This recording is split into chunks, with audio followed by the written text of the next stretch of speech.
Color TV. Color TV machiegni pacho ma e odwa. Get ready to elevate your business and any other commercials when you advertise with us. We are not just a channel. We are your gateway to the peak, for we give you the precision and desire to your commercials.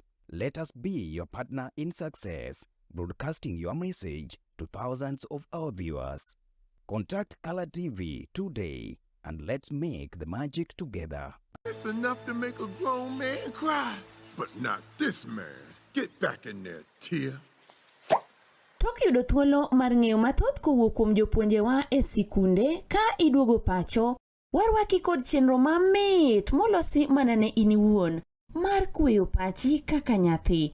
Chenro mar bang' sikul chakore saa 10:30 mamidhiambo nyaka saa 11 mamidhiambo, kama iyude sigana, wende manyasani kaachiel kod machon, kaachiel kod miel motimo cathedral mabende mori kaka nyathi. Bang' skul, chenro manigi mor lilo ne nyithindo duto.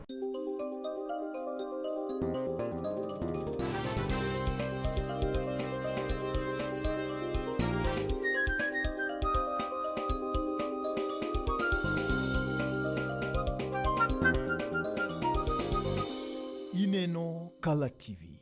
Color TV machiegni pacho ma e odwa. Bas mana kamani ni nyakolo maka joange no kinyi ndi mano makare odiochieng' ni ban machielo bende wakaw thuolo makende chieng' wuok tich tarik 28 edwini ndi mano mar abirio 2025 chenro en sule mokinyi ka gididide mar chal mar piny wago mbaka kae ndi koda ka wendo moselema okinyi ni ndi mano masani mondo wago kod gi mbaka e chal mar piny wang'endo piny ochung' nang'o kotendo koda ka gigo ma osebedo ka koro timore pacho kae ndi. In bende yudo thuolo mar luwo achiel kachiel kokalo kuom lai mago mag tudruok mano Facebook, Twitter, YouTube kachiel koda ka Instagram at Color TV. Secho bende namba ni bar kote machuokni e buo TV mari kanyendi ti kode ka iluwo yone ndi bar makare. An ka indi koda ka Mheshimiwa Kelvin Oraro mabende NMC mano ma Kolwa Central Ward kachiel koda ka Bernard mongere koda ka Nyimar Chopa mabende dwaro komne ndi bar MC mano ma Kondele. Wabrogo kodgi Mama Nyata Musahinya Mama Nyata wabrogo kodgi mbaka kae ndi ka otendre koda ka weche gendi mago mag siasa to gigi mabende sebedo ka koro timore pacho kae ndi. Yena mondo mikoko ketho sa arwa kanyendi washimiwa mosi chopo kae ndi okinyi man masani ndi wago kod gi mbaka machiegni nyauru Color TV okinyi ndi man masani kidi man machal mar piny wago kod mbaka yena ka thuolo makende Mheshimiwa Oraro ami kinde mondo inbedi mosa ne janeno mar Color TV machiegni. Mokwongo ne joneno gi jowinjo mang'iyo Color TV kamoro amora ma gintie, amoso ni oyawre uru ne Henry agwero kamano kuom thuolo mimiya mondo wagoye mbaka wapuonjre weche madhi mbele Kenya gi sani, sana weche siasa gi weche kaka piny medo dongore e Kenya gi sani. An iluonga ni Kelvin Oraro, an MCA ma Kolwa Central Ward ma tiyo gi sani. Ero kama na Mheshimiwa chini nya Mheshimiwa Bernard. Okay, mokwongo da ka thuolo ni makende mar moso jokanyanam e konde duto te magintiere to gi jo manyata biduto kwa jumla. Da ka thuolo ni makende mar guniero kamano Henry Komb halika wakata gwelo wa live interview makawuono mondo wapuonjre gi ogandawa ma onagi kendo nyisgi kuma piny ochimo kendo wagolo doke itgi mondo gibed ka ging'eni ati kata wane Kenya to nego bedni ging'eyo gik matimore e piny Kenya. Erokamano.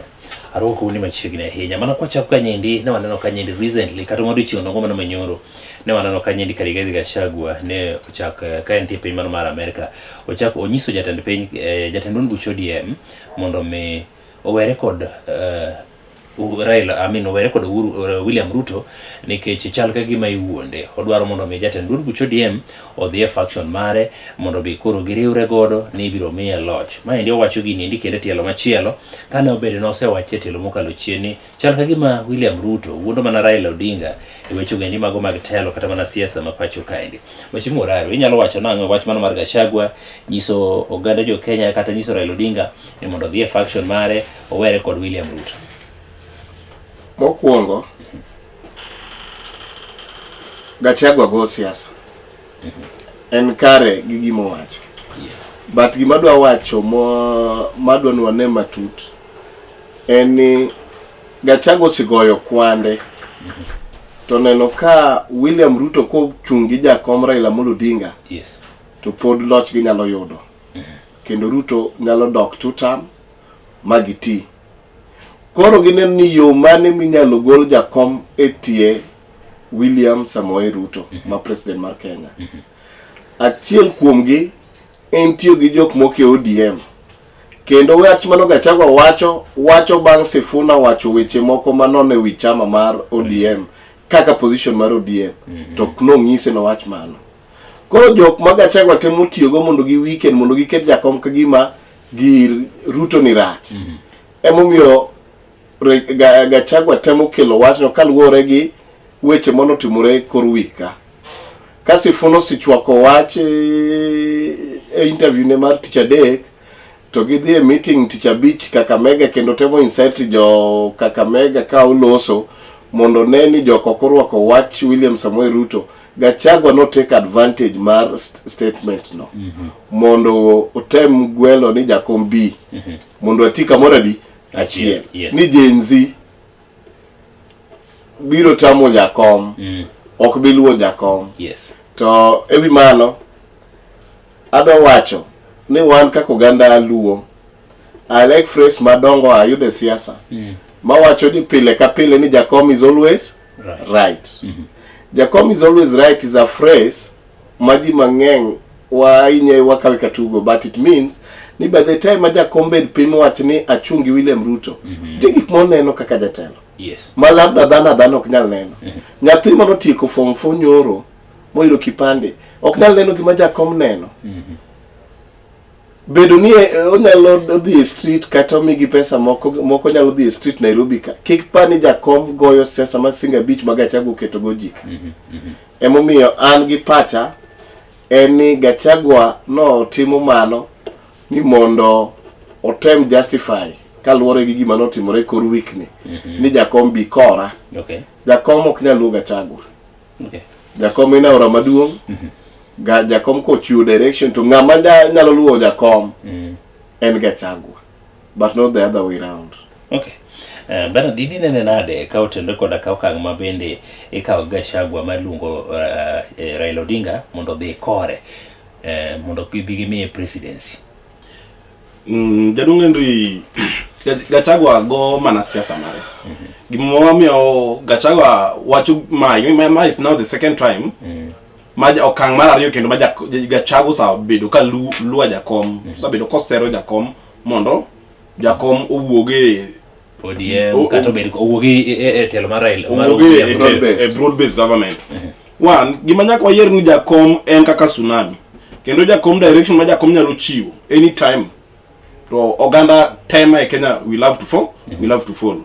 To gima mondo wayieri ni wan kaka chama mar ODM no wasaino girimiti gi sirikal mar UDA ma hotel gi William Samoei Ruto ni wadhi tiyo kodgi up to 2027 and probability mar right honorable the people's president Raila Odinga the chung 2027 ni malo. Mano miyo kineno ka Gachagua loso Gachagua sa neno some light at the end of the tunnel.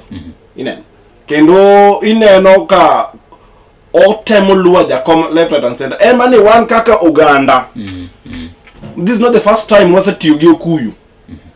Kendo ni neno ka the other time ker mokalo mane en president Uhuru Kenyatta noringo gi jakom konde te tok mak mana ni central emane Okuyu otamre miwa support kata kura. Mane miyo sentiments kata statements mag Gachagua go wan kaka oganda luo ok wakaw gima serious kendo kata kaponi wadhi wuok oko e broad based government mbele ni kucho kwa chat our way from 2027 2032 to wabo wuotho kiwan kendo wabo make some new friends than sentiments mag Gachagua wacho kata kochuni nyaka wabwadhi ni waringo kata mana central we will have new friends than riwok gi Gachagua as per now ebo kaka lwenje cause an gima Gachagua mora godo wange kura mane oyombwa godo election ma 2022 yes to kaka Gachagua medo divide kendo medo destabilize support base mar William Samoei Ruto wan kaka oganda luo wan wa support kendo waro wako Mheshimiwa Daro, kinyo kajiri gazi Gachagua gi allies mage bina no ka gin jogo endi mohikore mar tayo piny Kenya ponono ni jatend piny Kenya William Ruto biro tere pacho kaka gidwaro mondo mi otere pacho. Siasa is a dirty game gidho moi. Siasa ni mchezo mchafu. Gachagua gini gima gitemo sani en mondo gi divert attention mar president. Yes. To gitiyo gi incitement. Gimoro na neno nyoro ka nyako moro Mukuyu ma jenzi okwere wange. Yeah. Mongise ni kake dheni inimidhi miyo Ruto dok to term. We place yourself kaka jaki in tribalist and yomitimo go gik moko ok ber. Yes. Ang'o matimo kelo?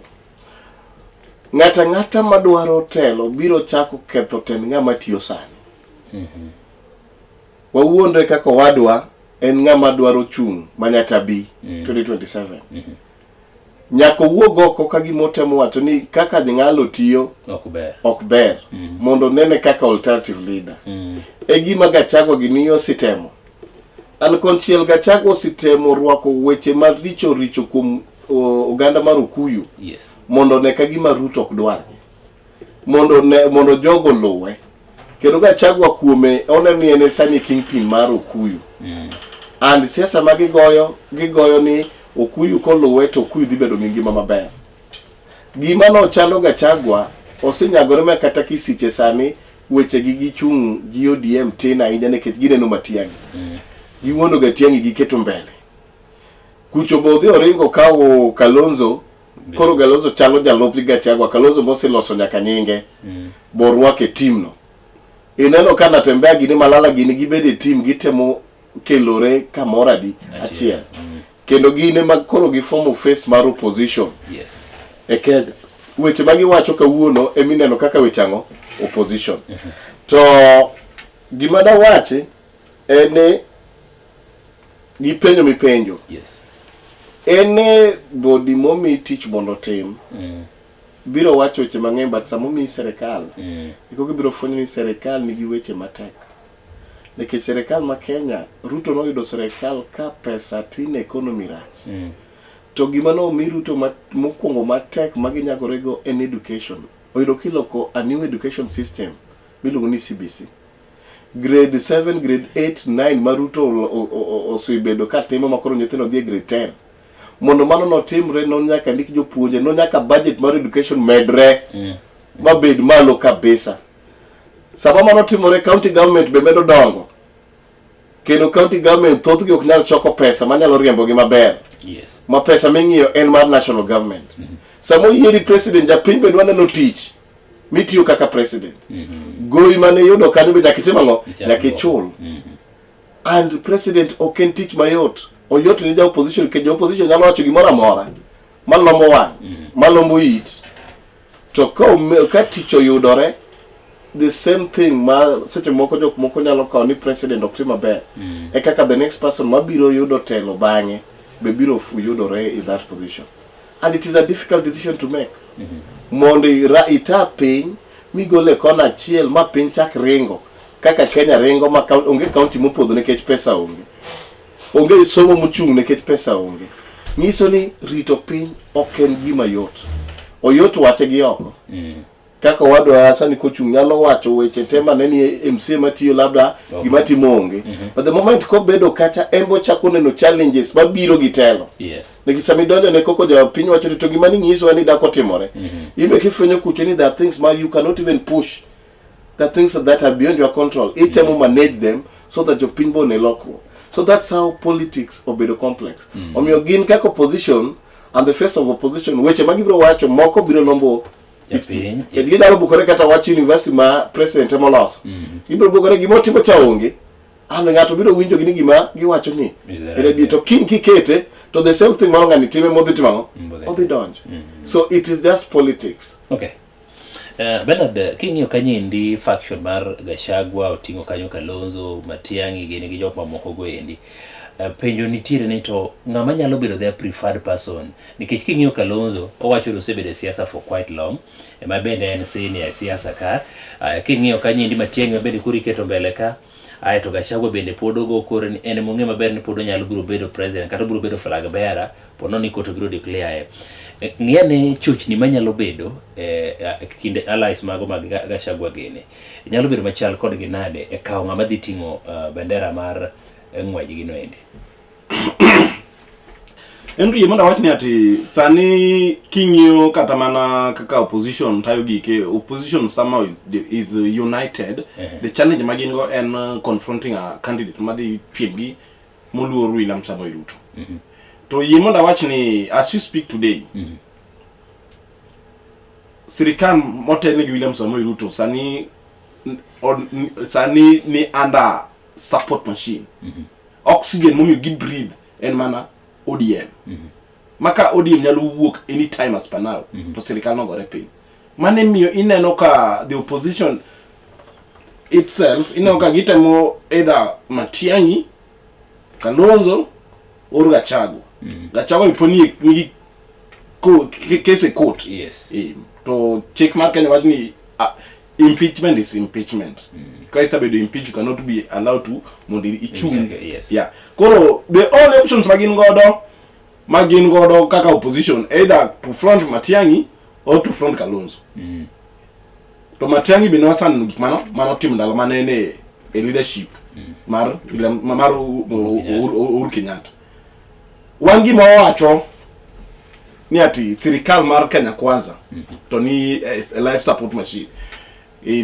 Wangi ni ati wan kaka chama yemanda atigi dholuon wan kaka chama okanyal lieko and other faction ni ati nyalo kaw leadership mar president ska ja right honorable Raila Amolo Odinga indicators neno kata body languages mage iwinjo ka wacho ni ati either onyalo front election ma 2027 kaka presidential candidate no wan kaka chama pod wan gi yike pod wan gi geno net in the next election gimomiyo be chama bedo formed is to form the government. Poko form the government, our own government.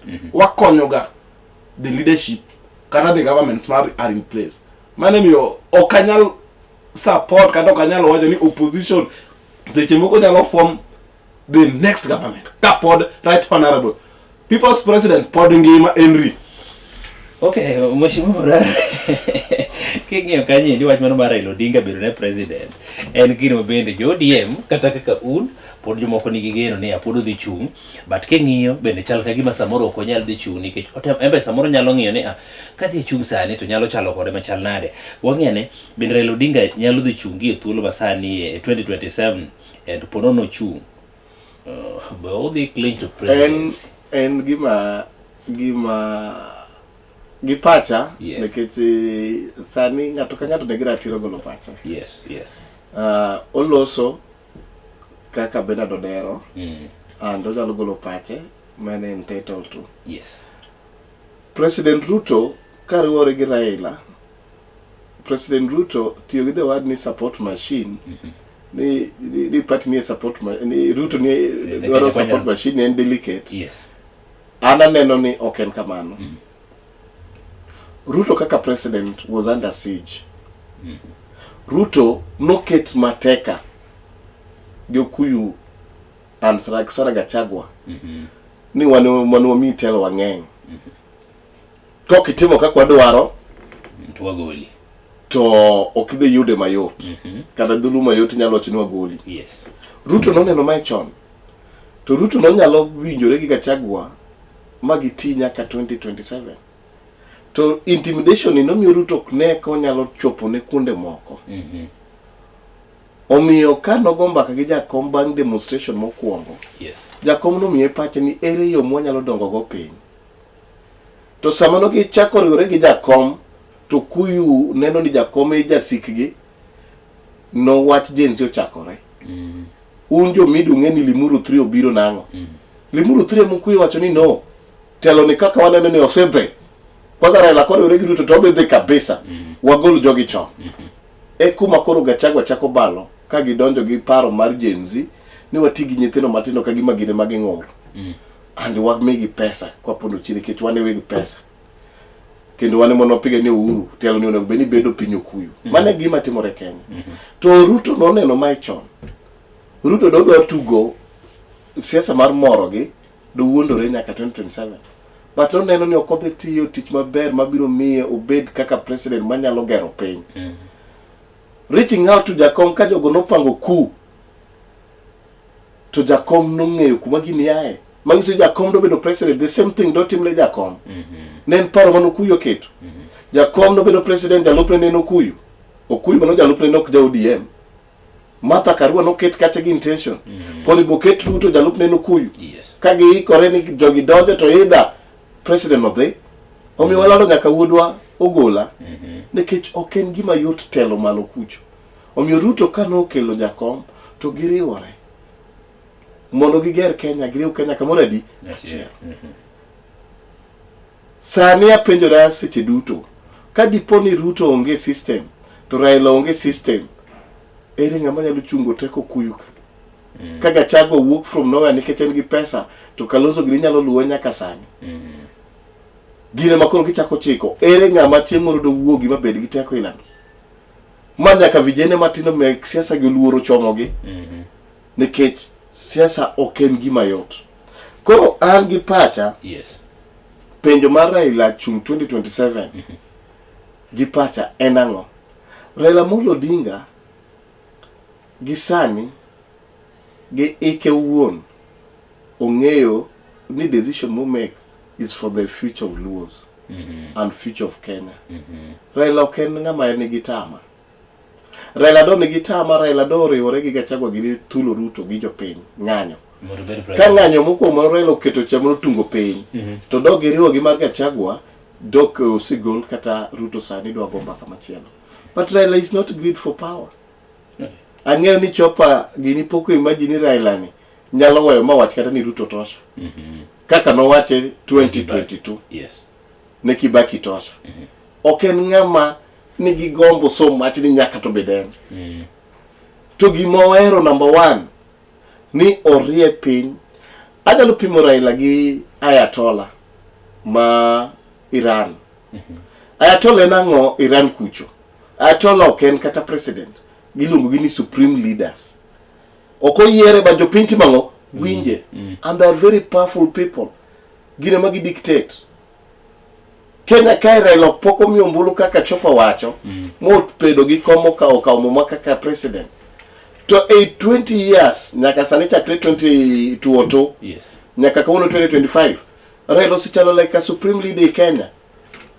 Kama wacho ni no referendum no bedo no. Ka Kibaki koro no dhi luor map Kenya kethore no wene Kibaki. Mo waloso national accord. Ka 2012 Uhuru kawe gi yo moko ber makoto ngado, Raila no dok chien. No komono Raila kelo koa Kenya mo Uhuru manyo kaka temo kwe Raila. Ka no 2017 romo Uhuru no winjore gi Raila magiloso handshake.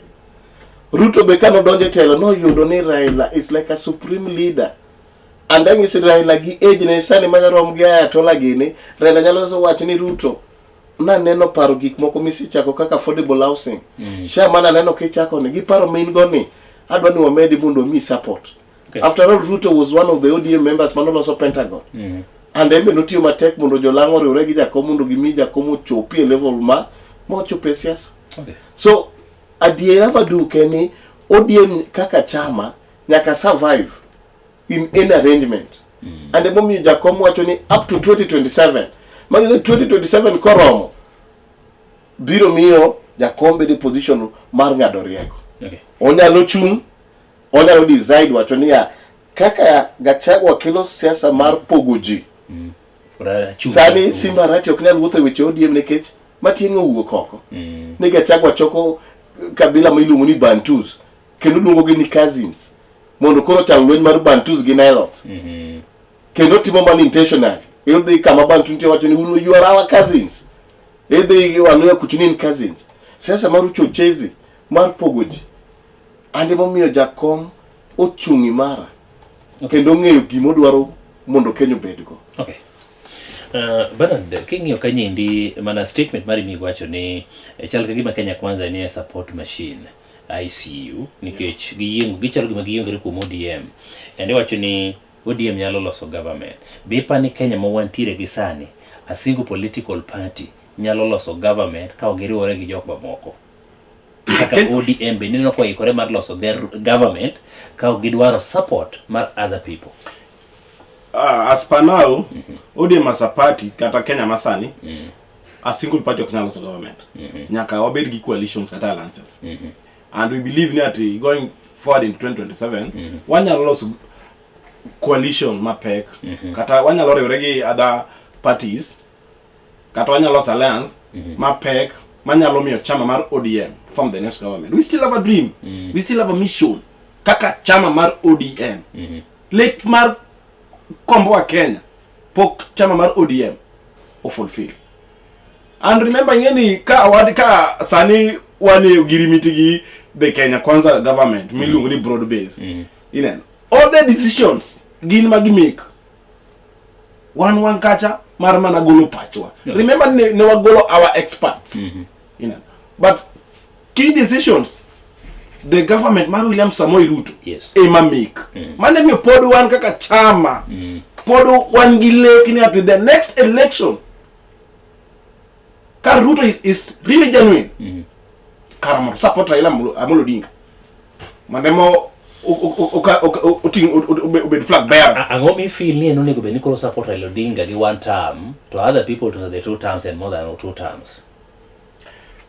Mana kaka wacho Raila chunye duong. Mana kaka jopiny ong'eyo ni Raila sa kedo nek piny Kenya kendo sa go lweny mar Kenya at crisis position kata at crisis level. Remember just the other day 2024 emanye Raila owacho ni Kenya is bigger than an individual. Ma owuok mok okonyo sirikal mar William Samoei Ruto. Ka ni tulo oko. Ka indeed Ruto can appreciate support mane Raila Amolo Odinga omiye. Karodok lwedo in 2027. Man is our mane gombo marwa on kaka chama. No, the question is ango mi en manyaga koro tieti a single term to jomoko setio more than 2 terms kata 2 terms. Ango mi en mako nyaka koro Ruto chak mi Raila support ga single term. One. Yes. Gimi wawacho kamagi. Gimo mi wawacho kamagi. No girimiti mar broad based government. Ndigi koko mane chama mar ODM or sign. No, the 10 point agenda. Yes. One of them was police brutality. Forceful abduction. High cost of living. Magi achiel kum gik moko mane miyo wadonje e sirikal ni. To nyaka gi sani just the other day ni winjo ka Kenya Kwanza government wacho ni ati gima Kibaki kane donje loch in a span of 1 month education obedo free. Kenya Kwanza in a span of 3 years gi wacho ni ati Kenyan government education what be just a minute. Okay. Kenyan government will have to Kenyan people will have to go deep into their pockets. Mondo gichul. Okay. Mani mi wacho ni ati wasa konyu wan kaka chama. But gik moko crank mabere Kenya. Gik mano mi wadonjo kudo girimiti okwaneka u fulfill. Mani mi wafili ati as a people. Yes. Madaro ni Kenya obed maber. Yes. Madaro ni mwananchi wa kawaida ofili odake Kenya. Yes. Leadership kata tayo penyo sa tamu. Yes. Pass the mantle to us. mondo Yes. mani me wa believe Yes. ni right honorable the people's president nigi paro mag liu kendo paro makende. Yiena penjo ni kasa dhir Mheshimiwa Uraro. Kopo ni imiya telo to telo tama. Why do you again need my support? Mondo in makura support nikech telo I feel ni nyalo telo. Dogo ne obeni kopo ni antelo setama to kare kura dhi dala. From your statement, itamo wacho ni Ruto nego beni koro support Raila nikech telo setame. Ang'o ma mondo kare koro dhi dala mondo Raila bedo manyamanya position ne mondo bed president moko no chako support ma president William Ruto. Beginning ni election makara siasa ma Kenya kata election ma Kenya.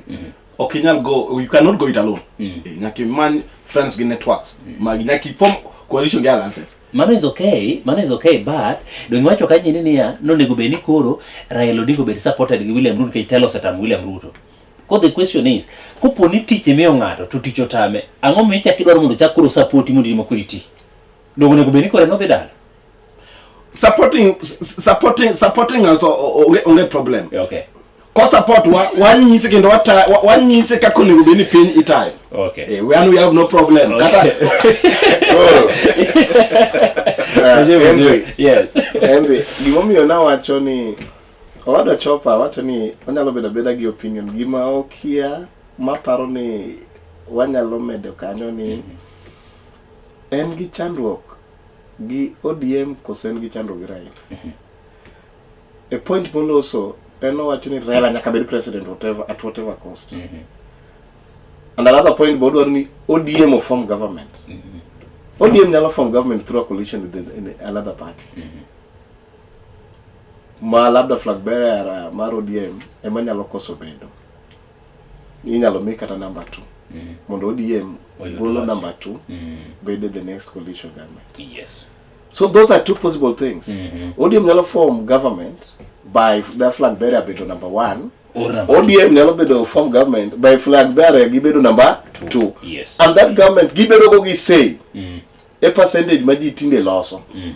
Gachagua gini gima Gachagua timo, Gachagua no fwenyo ni no donje UDA not as a partner but no poko donjo mo luoke. So they're trying otemo yorete ni obigi kura mar Okuyu uwuthogo sate. ODM nyalo form government and imiye position number 1 or 2. Yes. Timiye equal share PSS mang'eny, waziri mang'eny, CSS mang'eny to giyudo gibedo part of government. Mano gima dwaro ni o understand. To ka en ok wuoyo ODM, owuoyo ni Raila manaka bed kanyo, then that is also another statement.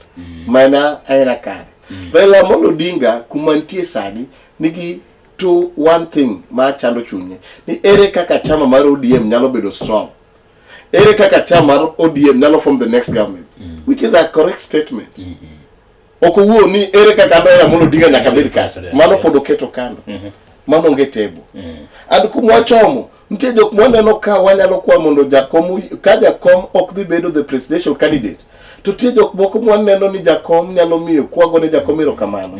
In fact, I'm a school of thought na ko chopo the worst ni goyo mbaka mar women running mate. Yes. I will even fight for ni jakom go lead Odinga. Nikechida e jakom. Adido kubedo gi ambition mar bedo president ok dhi gore gi Ruto. It's very funny anyway. I know what I No, it is okay. But ngeni ji okay expect jalo wacho ni do. Anto. Yes. Chiemo no warado gi Ida kobiro Kibos. Yes. Ida Odinga Girls. Taneno teko gi au Ida is a manager. Yes. To ka Ruto kudwar an ambitious running mate. Yes. To Ido me mano erokamano mogone jakom. Obe deputy president. Ida nyalo yune jaluo. Ida nyalo Ida en nyagem mako trace route gi Maragoli be. Ida nyalo yune jaluo ma wabiro bedo gi pride ni mano chalo miyo jakom nikech jakom ok dwago ni luo Ruto. By all standard. Jakom beda the supreme leader mar Kenya. Yes. Because jakom chalo emomiyo wacho ni Baba is always right. Koro an gi pacha adwaro ni chopo wuoge position mar wacho ni daka ochago mbaka kaka jasiasa ni wadwaro ni ODM obede the next government. Then the next question obedo nango ODM oriwre gi another party as equal partners. Kigolo waziri apar, agolo apar. Kigolo president, agolo deputy. Good. Ka dipono agolo president, ibedo deputy. Ruto is a product of ODM. Ndalo mano Raila tingo Ruto malo, men ODM mano tingo Ruto malo. Yes. And Ruto nge ODM mang'eny maloyo kata kaka wang'eyo ODM. And osiep magiloso gi jakom gi gima giloso pact. Gima gikuodho kata gima gikuodho seche magin ji ariyo. Yes. Waonge. But wan gima wadwaro mondo ji ong'e ni ODM kabiro dhi the next arrangement. Ni gidwaro power. To sama gidhi to ODM obede a strong party. Mani gi jok mariek. Sama dhi kucho to obeda an equal partner.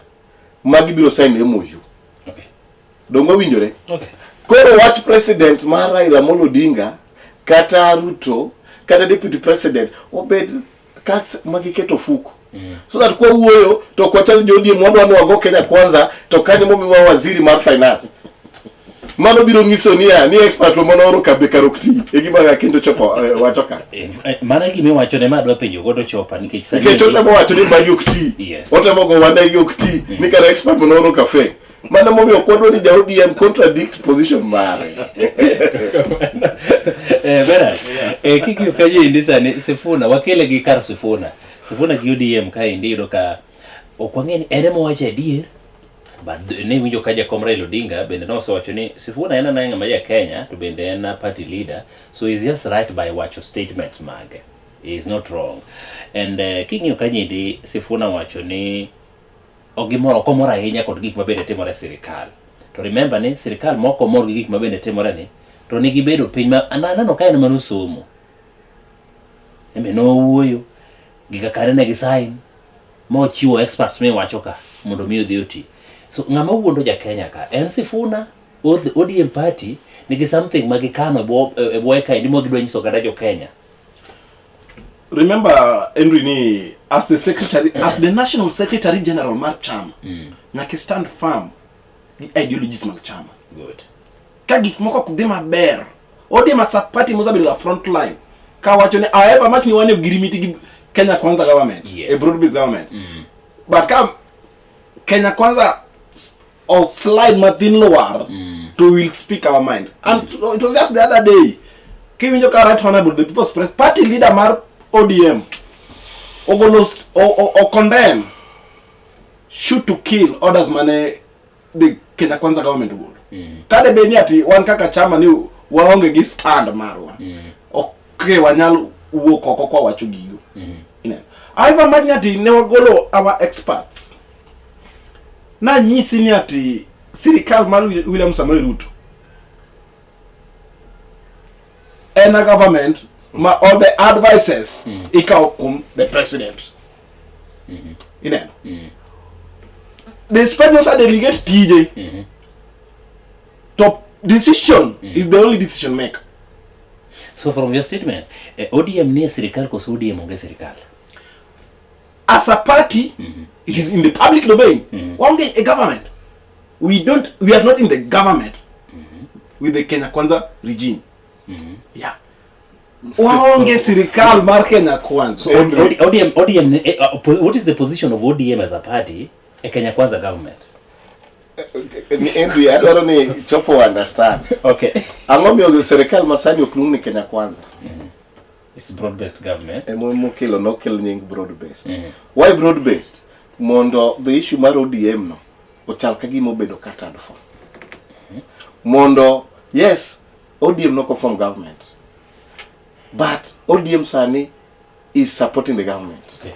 And it is partly in government fully. Akeki winja.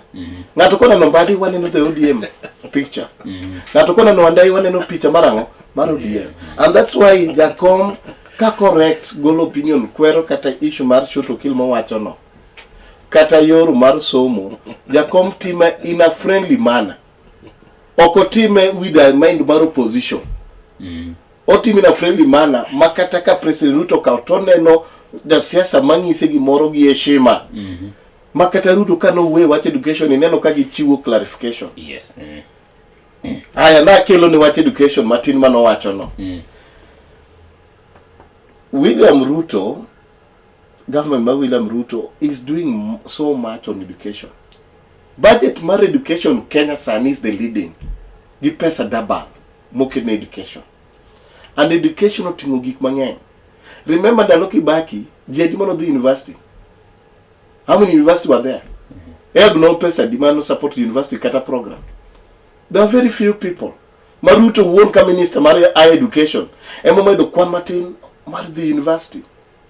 Ji mang'eny mano yudo B plane B ni noko the university ndalo mano Kibaki jatelo. Ndalo mano Kibaki jatelo no get TVET. TVET were very few.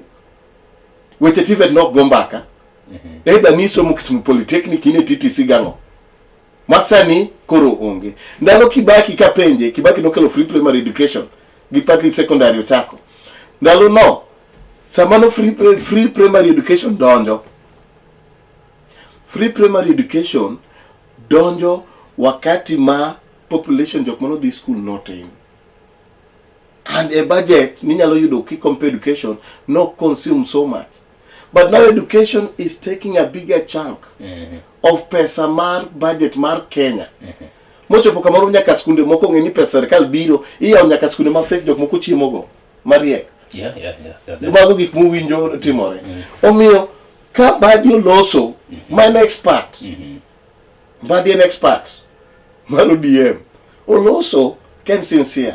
Ni jodalawa kakwa neno waringo gi education ni population ni malo. Nikech sani kaka KCP no rumo yudo ni ji around 900,000 timo KCP 900,000 nyithindo makuma Kibaki no way at 200,000 when it was free primary education. Sama serikal temo med tax tinjo ka ngor bedo nikech jinsi gi ok understand ni onge pesa magigolo cha emilo sogo budget. So gima natimo kelo ni ni king'iyo kaka Raila no correct watch education and how Ruto came in to mjini okadhi interfere gi free primary gi free secondary education. But in as much as mano timore, nyako appreciate kumoyaye. Imagine diko jopunje 70,000. Mava averagely chamo almost 40,000 a month. Awacho averagely karuma primary gi averagely. Kodokoni ginjo university nini thothge CBC ginjo graduate chamo almost 50,000. 60,000. Almost an additional 54 billion. Mano onge. Mano labda no support free education mayot. Tineno ka serikal temo mondo ger nyaka classes to accommodate mondo system mar education otimango oringi. Badi point manombadi oloso go, it is a wake up call to jo Kenya. Mondo sometimes gi chopo kamoro magi understand governance, angoma timore governance. Sama serikal wacho ni amedo kata tax, amedo nango. Nikech running the country is not easy, oken tugo. Inyalo wache gi oko, but the moment to me the mantle, it is not an easy task. Okay. Dogi wijo kuma uke. Koro miyo ODM position ne ODM is in the government. Emo miyo take the term broad based. Oklungi ni Kenya Kwanza government. Aburo dugu iri kanyi. Kenya Kwanza government. And just a minute. Kenya Kwanza government. No sila. And just a minute. Okay. Just okay. Kenya Kwanza government no sila. Ado ni koro kolos to woni broad based. Okay. Like the same jok monogo so Kenya Kwanza majo UDA members. Emo lokoro opposition. Apa di vinja. Donc the UDA members ba sadi chunyo position. Mangisa ni angoma timore Kenya. The word Kenya Kwanza kwa lose sani. Sani loso ni wane broad based government. Okay. Raila Amolo Odinga. Gi William Ruto. Orore kamora di achiel. Emo miyo josikwa ka goyowa to tiyo gi ji machalo Sifuna gini mondo keth gino. Andapo ni ngani support Sifuna magejo kwati gi Sifuna. Okay. Ano page miss moshi muraro. Mana kapo dugo ir Bernard kasabi ibe bro mi turu maber. Wangene wach mar education mawijo kai tuo mokanye ndi matin mondo wadok kara Sifuna kacha. So these two people are making different statements. Kinyo kanye ndi John Bade wacho ni government okwekore mar biro support somo mar nyithindo kech pesa tin and the population ni malo. Kinyo kanya ten piny Kenya ka no loso no wacho kanye ndi ni okonyal ketho wach mano mar free primary and free secondary education. So ma ndi Kenya ni waziri gima pokimedo kanyo ni waziri mar education tono de kanyo. Mbadi no loso kaka treasury. Yes. No kopchuo the official position mar the cabinet secretary mar education. Cabinet secretary mar education. Yes. Mbadi temo balance nikech kumobete cha otemo pogone migepni pesa Okay. mondo piny oringi. To neno ka education is becoming tricky nikech there are other charges mano neno to feel charges gi onego bedi jonyuol nyalo part with mondo jonyuol ochul. Okay. To sami wacho kamano to biro kelo advantage ne jopuonj ne skunde. Kero nyithindo mang'eny biro riembe kata somo biro dok ang'o chien. Okay. That's where now Raila comes in. To watch no free education kaka no wachako cha ok dwa gomno bed compromised. Yes, wang'eni jonyuol mokaro able and capable of paying, but kwa where that laxity to biro discourage mang'eny in this school. Okay. Nitie jok masani kawuono bedo daktari nikech free primary and free secondary education mano kinyal bedo. Omiyo jatend piny kaka ng'amotelo ne mbadi kochiwo direction ni ok odhi interfere gi free primary gi secondary education. That's final. Bernard inadugiri nitie wach machandi ka jedi wadane mondo mi react to pod un oko mar sirikal koso kori yie gima mheshimiwa Rero wacho ni une sirikal une broad based government. Jadongo ndi yie mana nyisi ni ati one kaka chama okwane sirikal mar Kenya Kwanza. Okay. In agreement. Kana agreement. Yes. I don't know pogi Kenya Kwanza gi broad based. Iwinjo. Kenya broad based o Kenya Kwanza. Okay, we have your time. Oraro broad based was formed under one condition to stabilize this nation. Yes. And remember ni jo wamo wacho ni experts mekwago kane dhie in this government mar Kenya Kwanza ne giwe positions magi madongo wan gi nyaka MP Opiyo Wandayi mano resign from his position kaka MP mondo donje sirikal ni Banko Sagwele ina mano nyisi ni ati we never dey kacha mondo what stabilize this government. And remember influence mane chama obedo godo gi Kenya Kwanza government omiyo kawuono nitie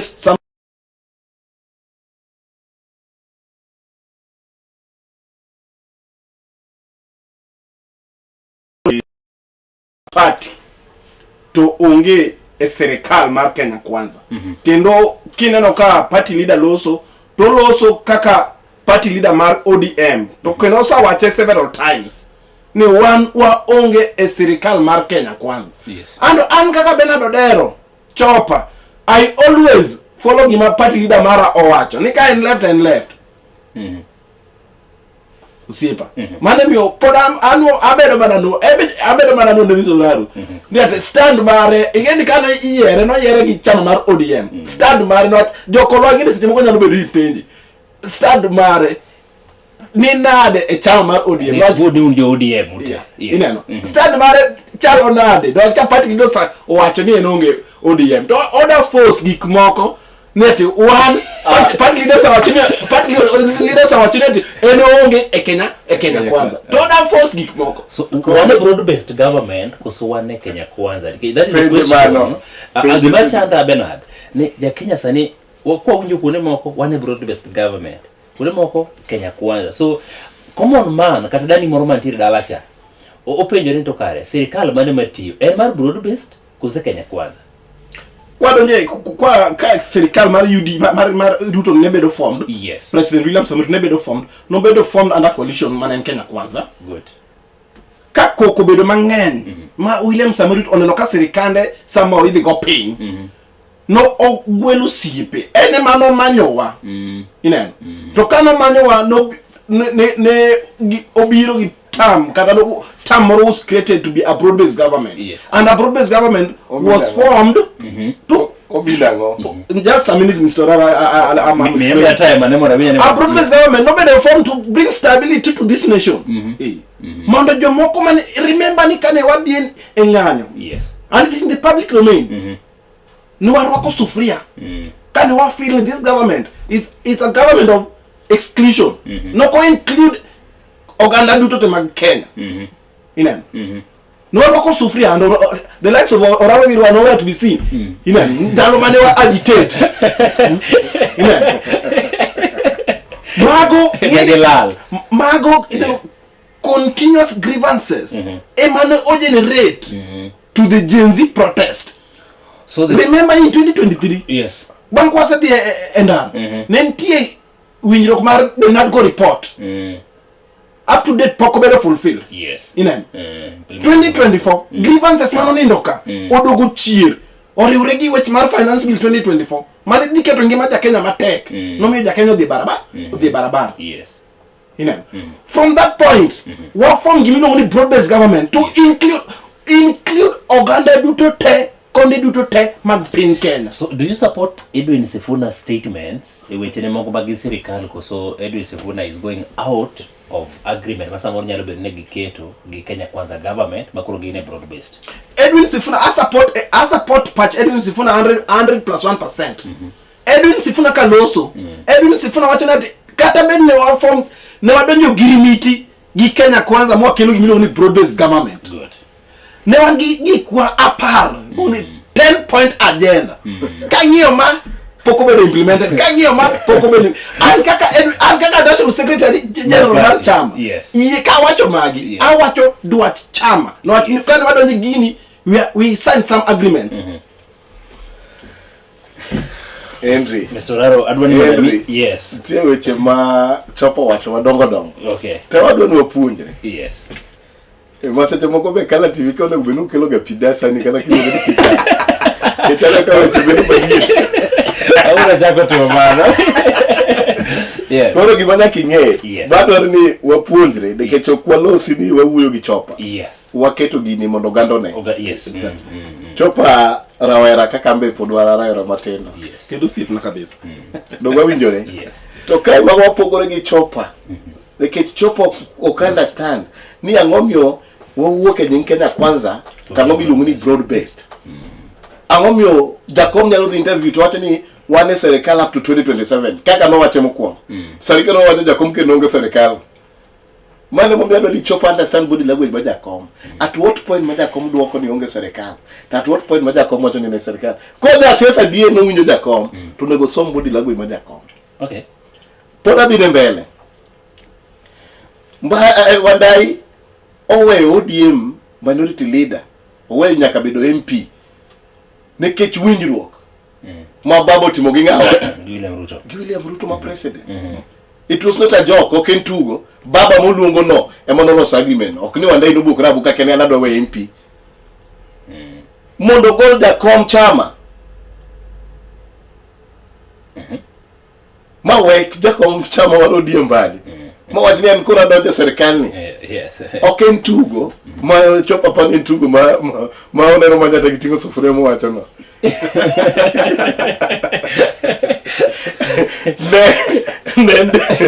Then decision. Yes. Mono lose.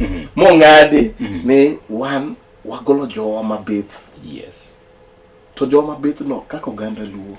Jakom no ng'eyo gimomiyo miyowa kuom kama chwe.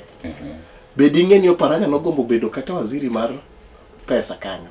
Magi momiyo Oparanya onge moral kano mimbadi kanyo. Bing'eni Wandai omiyo position machwe mar stima, energy. Kata mafuta kani medo kende no kaja komgino ruche makoko kogore. Denda lo Kenya Kwanza ni waonge serikal. Pesa mano medo wuok e kia 170 to 186 ni. Yes. Sani chopa doka usufuria. Chopa doka usufuria ukamu. Koro, akelo ni point. Ni one kaka oganda okwadwa ni wakiki itji. Wane serikal maruto ndani rani. Kero 2027 kochopo ni wadwa loso agreement. Twadwaro ni wadhi kaka ODM utegno. Jakom bin jasiasa seche moko kong'yo ni pressure peko wuo gi rally moko mobedo charge mobedo incited to bro play jasiasa. To gima do nang'is chopa tado no oyawo wiye maber. Chopa labda notindalo mana babu no secretary general. Ababu no chalo Nyasaye. Ababu na mwamba kani winjo mo wacho na nyangi no city. Ene mo gidhi lok kelo ne loch Raila Amolo Odinga 2017. Mababu kaloso kaka secretary general olalo yake gi jowuotwa moko. Ni mane wich ma youth obirogo. Ni en secretary general kendo koloso media onge loso mo pama chopa kumnyo ga Sifuna loso pama. To Sifuna ni is a man on mission. Sifuna chalo ng'amo chul. Sifuna wacho boga chagwa cha. To wuondore ni ajo piny onge chiemo no jopiny ochiko Raila. Uhuru dongo yogo ne nyaka wach baby pendo ka. Chiemo Raila moso Uhuru. Piny no bedo gi kwe. Onge chieng' ma jaluo nyalo dhi chiko Raila loka. Ni chopa gino wacho ni baba we riyo gi Ruto ni pinyra. Chopo nyalo pimo ne jakom gi moro gotemo. Gima to kelo ni Henry. Bago muri to understand again sani kata sani gima timore ODM. Iwinjo ni ODM dilungu kata the governing council. Nikech Sifuna chalo ngama weekend ODM. Ere kaka baba nyalo dhi interview Sunday ma wati ni 27 mo biro nyaka gi Ruto. Then di kaka secretary general ninge inge loso e TV I konta dict with chama. Then kama baba diko di kaka mega tin side ni walu yaka. Ne ket baba di woto ki baba nyalo wacho wach mamori to tang. Okay. That is the downfall of a politician. Sifuna oknya the interview ko luonge kaka Nairobi senator to wacho weche ODM. ODM ka dogo opposition neto nigi barua lungo nigi conference lungo chairman to gi conference to gi wacho ni wan kaka ODM position makama wadifa. To Sifuna ko tim ODM ufuko mundu wuotho kaka babu na mwamba. So nyiso ni no wuoyo kaka Sifuna. Yes, chopa ni angoma no buro wacho nyoro e kanisa. Ni Sifuna dio pening'arwa ababu. Nikech Sifuna tieko jakom. Weche midhi e public wacho ni wan wacho kamae is like idwaro ni bed gi power to jakom chano ngama kiegi matimo. Okay. Omi adwa ngiso chopa emo mi na kwel pimodho. Gini dibero mali. Adwa chopa. Yes. Ni obere di siasa bana goyo tarubi. Aye. Ni no tingo sofria kendo na en loud kendo en picha ne nyaka America. Jok mano pigania mondo odumo duok chien. So chopa no bro winjo nyig Ruto. Sani to koro Ruto opako sani kendo Ruto e president. Dalo cha chopa no nyalo dei ko winjo nying ngawa president Ruto. Mama no kare. Kama kaka ya siasa lokore. En no wacho Ruto siau. En bungu wi. Sani bungu wi gi chopa ma the president ni Ruto ber. Ruto ber. Odani iso moyamo. Adwa peji moro kata dhiri chopa. Kaponi kawuono president, kaponi kawuono ganda jo Kenya dok e yiero. And okapenji kaka mheshimiwa Oraro, but apenji kaka Oraro kaweyo position mar bedo MCA. Kaponi president William Ruto, jo Kenya dhi kura kawuono, president William Ruto pod dok defend position mare. Aeto wan gi jok ma ngato mochung kata Raila Ogolo ngama chielo dhi chung. Would you vote for ngama Raila Ogolo koso idhi gocho ne president William Ruto? Not kaka mheshimiwa Oraro but kaka Oraro. One, yes.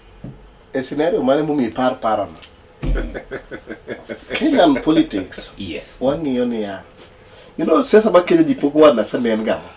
Siasa ni fighting for resources. And kabila rie mosi chiko siasa Kenya ka. Okuyu gi Jaluo. Then Jalango koro donjo diere. Ka Jalango riwore gi Okuyu to loch ge yudo. To ka Jalango riwore gi Jaluo loch ge yudo.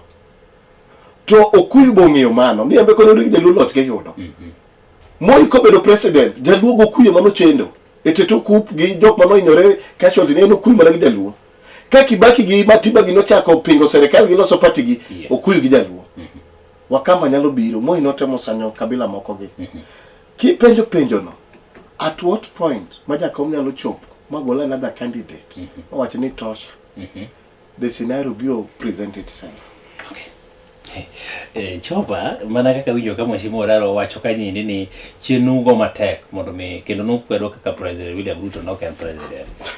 Wapenji kawuono bi ni William Ruto president of the republic. Janong Henry a chick. Yes. William Ruto is the legitimate president of the Republic of Kenya. Constitutionally, yes. Constitutionally. Yes. But? Yes. Onge but en legitimate president. Mano yer gi jo piny Kenya mutingo muma. Koro gisani kata bed manati ene president to ka gik moko timre marach kon gi. To bende nyaka wachi. Wan kaka activist. Ngeni fije moko be alo se lo activist. Yes. Real activist ma Kisumu. Yes. Wabo wuok oko, wabo wacho. Inachaka penji ni wanano ka weche wuok kaindi ni kech na winjo ka jatend piny Kenya ne osegolo wach moro mar ne nego beni 2/3 general cha obed implemented. Manyiso ni kata 2027 elections ponono nyalo kawo, ponono dok yiero kaka odhi defend position mare ma bende nyaka odhi defend, to onyalo kawo ng'ama miyo. Awinjo ka Mheshimiwa Oraro osewacho kanyindi ni kade bed maber to dokawo Ida Odinga mondo duok erokamano, ka en erokamano midwa chiw to chiw mondo mi ne familia mar Raila Odinga ka Ida Odinga obedo deputy president. But weche moko wuok ka ni onyalo ng'ama miyo machielo ma bende ineno kanyo endi Rosa Buyu, ineno kanyo endi Gladys Wanga gi other people kata Ruth Odinga. What do you think kaponi President William Ruto nyalo kawo a female leader? Kaponi President William Ruto nyalo kawo a female leader, wan kaka Oganda Luo, we are not short of leaders. To ka or decide ni ati pick a running mate ma ng'amiyo. Wakaka for example Gladys Wanga. Gladys Wanga. Yes. Wan kaka Oganda Luo wabo ng'iyo gik mang'eny. Wan kaka Oganda Luo. Gladys Wanga en nyarwa. Osagore ne piny. Leadership mare baneno ka en leadership ma o include Oganda duto ma Homa Bay County. To en ng'amiyo mabe rikni manyalo dhi Kisuma kata Kisera makel. Ineno. Mago achiel gik ma nyalo ng'iyo. To kata ok en Gladys Wanga, kata mana Rosa Buyu, wang'i capacity kata capability mar Rosa Buyu. Ineno. To maduong' awinjo kosiepna ma Oraro wacho min piny. Min piny mago mine manosagore ne piny. Remember ka ndalo Moi nolus nyaka tije mar puonj. Kane en real agitation. Mane Moi feel ni ati bedo ni Ido Dingas ne ngi tije ne nyalo mede teko mar angaisha piny ka lure gi teko mane Raila ni godo by then. Kaponi William Ruto nyalo kawo that initiative, wan kaka Oganda Luo, an dam med mana siro. And remember Mr. Henry, kata wadhi election ma 2027. Yes. Sani wawacho nati wan kaka chama wawacho nati we are partly in government. Okori yie ni you are partly in government. We are partly Kaka party mar ODM. Ineno. Mane mi wacho nati election ma 2027 to kaponi idhi lose to the second most high position in Kenya. Nyaka will have nothing in December minimum. Okay. Yes. To ada bana koso usipna ma Mr. Oraro ni ati ka the right honorable people's president Podengima. Elections siasa mar piny Kenya ti igo gik mopogore. Ada mana golo par moro kuome ni ka pod right honorable the people's president Podengima ukipenja penyo no. Dada malo ngeni ya. Yes. Jakom ka Podengima. Yes. Pod a force to reckon with. My leadership kata president mar piny Kenya okone go benati one other people ka Jakom Podengima. Okone go beni wago mbaka moko ka Jakom Podengima. But en get clean bill of health record. Ngema no yie. Wisdom age come with wisdom be en go makar mo nyalo tayo go Oganda. Mane mi an poda an ni ano manati technique Jakom Podengima pod wan gi lek mbele. Kanya Jakom Podengima to o decide mar wacho ni koro ugolo for example koro kaka wane ka ugolo Oraro ni Mheshimiwa Oraro makoro odhi obed gi deputy odhi obed gi President William Ruto. So would you again now vote against them because koro you will vote in their favor? Yes, Podengima. But okawo ng'ama chielo kechi dwaro ni en Raila Odinga nyaka. Exactly. Dong nyaka. Exactly. But koro en owuon mo decide ni koro kadhi bet koro achiwo ne ng'ato. Koro i vote against ng'acha koso koro i vote ne ng'acha. Mana kaka wawache ga pile ka Jakom wacho left right. Mheshimiwa Oraro, beno ka piny Kenya ikore mar bedo ka female president. Kopo no ikore. Ang'oma no osemono bedo nikech ata Martha Karua no bedo deputy running mate mar Raila Odinga to no gibedo. One. Yes. Onge ni one Gimado ni understand. Okay. The politics. There are people who push politics. Okay. Ruto bedo president nikech Raila. Ng'ato ok bi understand the simple thing. Okay. Kijana wa Malwa ka ochako neno lweny manowuok kind Kibaki gi Raila immediately ma government bedo formed. Notiyo gi word moro gi Kizungu. Ni Kenya kae politics revolve around ng'at achiel ma en Raila Amolo Odinga. Mano in 2 or 3. Jok mohero Raila iluongo ni Raila mania. Jok mok dwa Raila iluongo ni Raila phobia. To mano mostimore nyaka kawuono. Koro Raila kadhi mbele to pushen Raila kik bedi. Koro ndiye jok madwani kik obed president bedo the opposite side. To ndiye jok madwani bedi bedo the opposite side. Yes. Koro bedo lweny kamano. 207 ka romo Raila no wach no koter nyange ok nyal gone kura. Kabila no gocho ne Raila kura mane mano Raila bedo president. Mo maen dakika mogi gi karwa gini mano duogo bedo running mate ne. To Raila no kudwa chwero remo no pango ODM dino panyo dhi miyo Ruto kotiyo matek obedo deputy PM to no komiyo Ruto. Gichwadore gi Ruto e kore kanyo. 2013 jok mano kudwa Raila ne Raila otero gi ICC emo miyo Uhuru gi Ruto bedango president gi deputy. 2017 Raila yombo Magachago wacho no oyiero to nokonwo ma Raila the handshake. 2022 Okuyo meet test of their lifetime. Wanuonge candidate ballot box. Mwangi Wairi ok nyal bedo president. En Ruto gi Raila. Ere ng'amu neno nyalo tiyogo. To ku wacho ni wan chakro nyolwa ni nyiso ni Raila ng'amarach. Mago jo Raila phobia. Ok wadhi kuma Raila nitie. Wamiyo Ruto. So Ruto benefited from Raila. Mane kaka Ruto bedo president. Then Ruto ko bedo president to Gachagua dwaro ka operation ni gimbe gi ogibeda identified gi ng'eny gid mage miyo Ruto yudo loch. To Raila be is a fact in politics. Ipe kidwa go siasa either ket Raila close to manage pain katikete mabor. Advice any put your enemy closer. Raila was the enemy mar Ruto. Okay. Ruto ka kele machiegni to Gachagua wuok nikech okuyo luoro kuma Raila nitie. Gachagua chako loso ni en the next kingpin mar piny Kenya. Sani siasa lokore mbaka en Rigathi e chuny siasa Kenya kawuono. Rigathi no wachamo, Rigathi otimango, mane matinde ji goyo. Raila ka duoko ji to ng'ama duoko en ng'awa. Gachagua. Ni sawa. Onalo enda bedo the Rigathi phobia gi mania mbeleni. But now that brings work close to gimi wacho. Ni are we ready for a female deputy president? Are we ready for a female deputy president? Yes. 2027. Kawadwa ni wayuti kaka oganda Luo. Yes. Gimomiyo na wacho Wachido Odinga tabiro medo lando Wachido Odinga. Kata koko ng'isa, but miya ji paro mondo embo ng'iye kaka ng'at manyalo telo. One, ok wadwar ng'ama ambitious manyaka bed president. Mane ma thuo ji mang'eny momiyo tieko Rigathi piyo.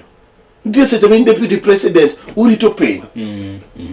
Tutieguru ng'ato kia jikono weko ng'awa. Bonus minyalo mi Raila Amolo Odinga kadipo uniyo support Ruto en miyo jaode who is a national leader among the women. Ere mama minyalo pim gi Ida. Ere mama minyalo pim gi Ida Kenya kawuono. Komiye the honors ni bwana waketi nikech wageno Raila. Maero kamano mwago ne Raila Amolo Odinga. Chopa ditamre. Koro, yes. Ang'eyo ne the right formation biro chiwo deputy president ni tiyo go kelo kura. Okay, yes. To Ruto dwaro ku Jaluo. To Jaluo nyalo wuok nade mondo dhi ogo kura. To Raila ok nyal bedo deputy mar Ruto. Chopa mano ng'eyo maber. Raila kaka nitie supreme leader pod oluore nyaka kawuono. To gi ike be wadwaro ni Raila kik to tima gik makoro medo dhire ma inya. Nikech atete 2 by 2027 mano ng'ama bet duong'. Ti gik moko makata kotimo to kunyal time maber. Nuneno kaka Biden chal atete 2. Raila is just strong ni timo dhi e gym. But as a person in the weakness, kati dhi e gym to age kaka chap kodi okoyot. Emomiyo kwadwar ji kaka Sifuna gini marembe gi pod ringo ni keto Raila sasa matek. neno ka gicha no chonyo Raila goburu gin kabisa gima koro chopo wewe gi weche Sifuna koro Raila masup nini Raila kadipo ni Raila wacho ni wan kaka Uganda gi support peswa wami mama. Okay. Bernard, priority mar piny Kenya kata wakele ni a broad-based government kata Kenya kwanza yo mayot ma jomoko winje goro nikech gina mane giloso sirikal kasto oduogo los broad-based government. Do you think Nikki settled priorities ma right maja Kenya feel ni gin gitelo mano makare because there is a loophole somewhere ma piny oko mor godo kech gima kila wacho mano wacho education tiyo ka seche makoro funding mano mar education bedo ga problem ni to no anano kanye empowerment ni chiwo kanyo moroni wanano ka tuk bende niche chiwo kanye ndiko daka PS Omolo gi other things wanano ka jotelo gidhi kuonde mopogore but japiny ywak ni ok yot ahinya. Henry yie moda wach ni ati gik moko tok dhi maber kendo japiny kino ka ywak to nyisi kuma status kata state mar piny Kenya tiere. Yie moda wach ni ati adwele awache education matin. Okay. Remember ni ati ne wan gi gimiluongo ni free primary education. An beneficiary mar free primary education. Madebe ni free primary education aken dawe school kata bane class auchiel. No atkalure gi background kumana. Kata mana secondary. Seche moko do beda problem to me and to many other young Kenyans man oko kanyo. To here comes a case ma ineno ka sirikand William Samoei Ruto renovation of State House gitiyo gi over 7 billion. To gidanyiso japiny Kenya ni ati koro they are not capable of funding education mar piny Kenya. Remember ni collection of revenue mar piny Kenya mostly through e-citizen. Kata mana university education funding ng'eny gichulo through e-citizen. Ma page gi school fee ng'eny gi ichulo through e-citizen. And here comes a case ma 45 billion cannot be accounted for to the same government wacho ni ati they are not capable of funding the education system mar piny Kenya. Mago ema miyo seche moko wapenjore kaka jo Kenya nwach ntie quote moro ma wachre if you want to lead and rule them for long deny them education. An ignorant nation is easy to govern. Mr. Henry. Tomano ema pani osiepna ma William Samoei Ruto temo adopt. Remember the era mar Kibaki dano ntino no somo mang'eny to my generation ma miyo this government headache. Mano. Generation man somo through free primary education. Ema miyo this government real headache. Giriek. Gin technologically equipped. Teach gionge godo. Koro mani gimoyo seche moko the government itself want to manage generation mabiro. Hapa ni gisak go through being. Ni in the next generation kan jogo medo somo madano riek te. Kata mane anyuola. Ka dhano riek te tido ka tich tek seche moko. Konya kanyo mofube wayodie. Mane hapa ni system aga government mar William Samoei Ruto temo adopt. To wacho ni no kata ka poni gida adopt gigo to just set out the innovation ikene billions of shillings to ponji ba jati to ni onge. Kowe mano wadhiesha Okay. Health system mar piny Kenya be osambratika.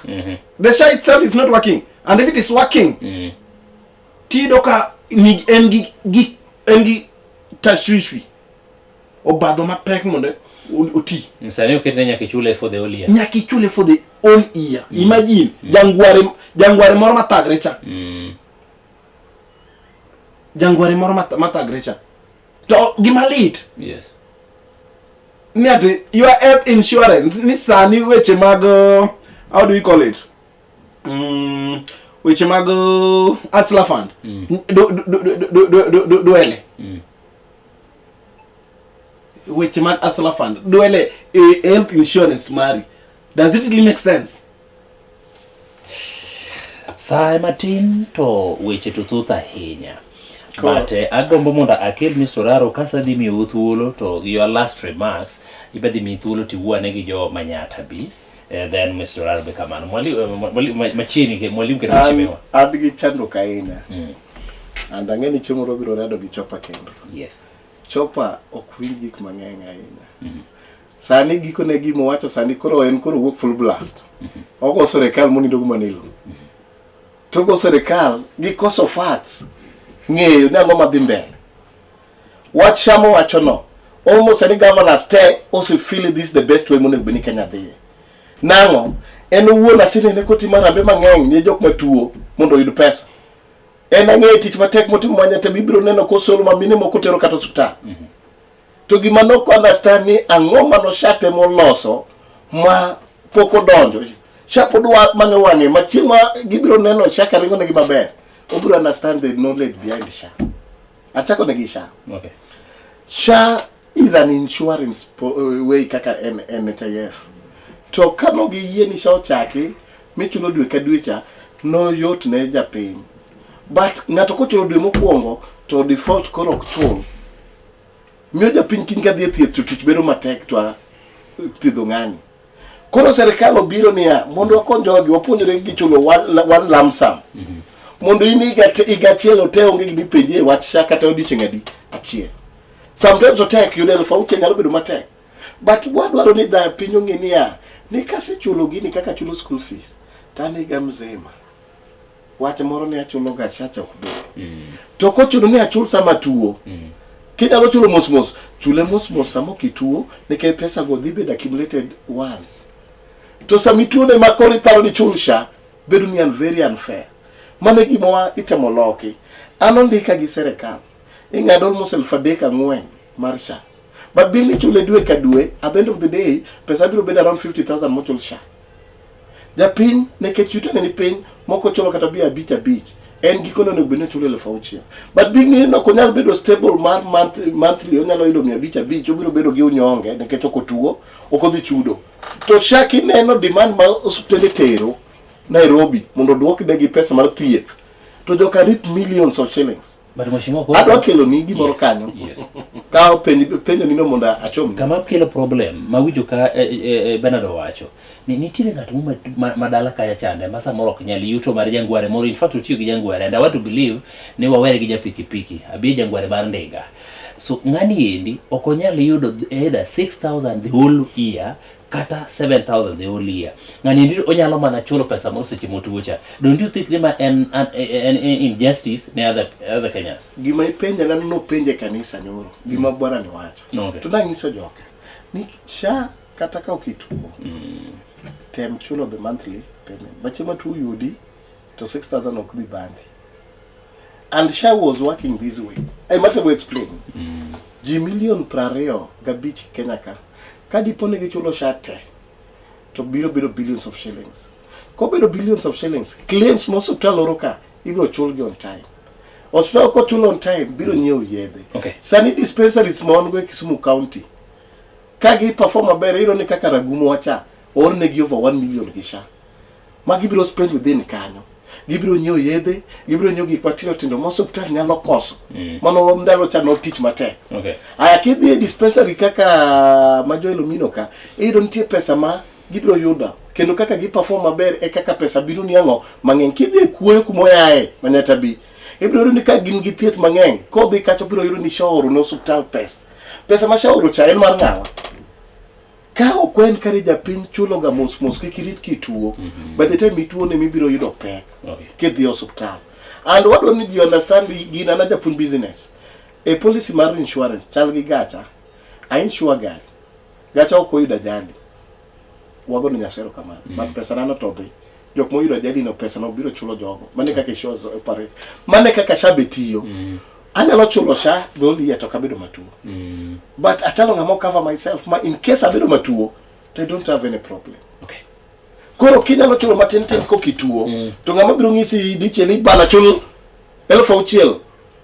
Koro onge. Okay. To in kaka jasiasa kipuonjo jowaka jogeji wan dwe ka dwe gi chula chula mati chal gi women group chal gi nyoluo to kinyiso gi serikal rach sate Kamano. ageno go siasa manyata neno gi kwato gi wacho ni dio kata to wacho bata direto geyo pada aya wat para riyo Okay, mapimo free primary education Yes. na silero ne Okay. na lero ma wacho chien ni Ruto kaka president oko kethe no clarify gi Mbadi wacho Yeah. no ken position mar chama Mbadi wuoyo kaka ja treasury Yes. otemo balance ni kata kwa mi education pesa to waneno ka gini pek tanyise en wuon otigi data sani bange onona ni Kibaki kwa chako free primary education what was the population of nyithindo Okay. jadi mano timo KSP thoth nyithindo masani chende Kenya gin jok mo post Kibaki era ochakore gi ndalo Uhuru mosomo ndalo Uhuru gi ndalo Ruto mano tieko ma join college dogo wawinjore onyuol gi ndalo Kibaki but gi benefit gi ndalo no but nekech nen gi government free primary education then sasa mara ila gi Kibaki okelo free secondary education that competition onyuolo gigo emo mi ushuru be ni malo to ineno ka serikal temo and Mbadi was trying to be faith enini bedo open ne jogi nekech balance pesa Okay. ok ni serikal nosimako position wacho ni ogidhi support ango and Ruto nolero mano adugo mono winj gi ma president wacho mondo kik ka iloso kata kidwa ketho nying serikal to ngeni ine serikal never mar Raila the same government expert mano wacho mondo golo odie mogi bana do wacho eni gima ni penja about empowerment mar molo gi Ruth nyaka mani Yes.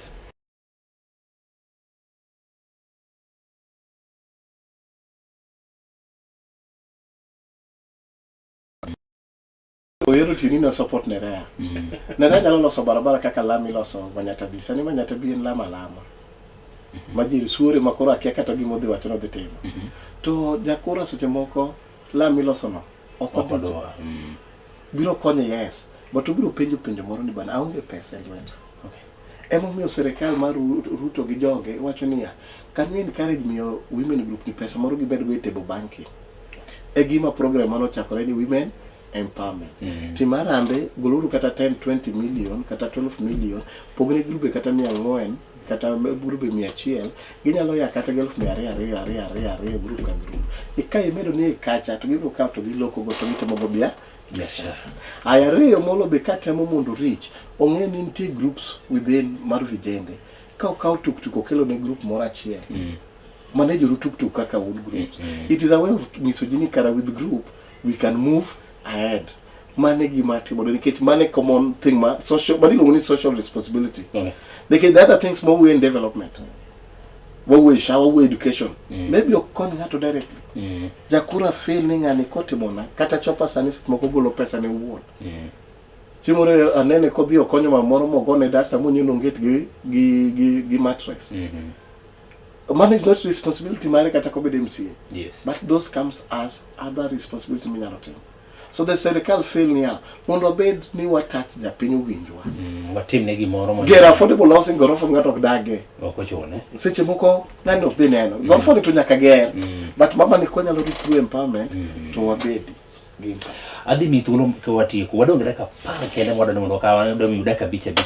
Chopa adwa ni mondo iwuog gi joma nyanda B kasto gi wach timo gik watieko then duog mashimo mondo lie then wati katika program wa kawuono. Okay, no sip na Henry. Weche tok beyo. Kata mana e leadership masani tiyo Manyatabi ward. Iwinjo ko siet na owacho ni ati lamo go kondete. And it is true it is in the public domain lamo go kondete Manyata. But lam no nyalo kete chieme ofuku mar Manyatabi ward. Man is the only penjo maja Manyatabi penjo. Yes. Ngeni ne oko 2022. Not only 2022. 2013, 2017, 2022. Kana wa feeling leadership. Ne wanyalo kelo 2020 ne nyalo komboa Manyata. And in fact, no campaign under the agenda mar Manyata nyaka wager. To gik moko ok ger Manyata. Kwa ng'iyo financially ma 2023 2024 gik moko chung. 2024 2025 onge any single project minyalo siem Manyata.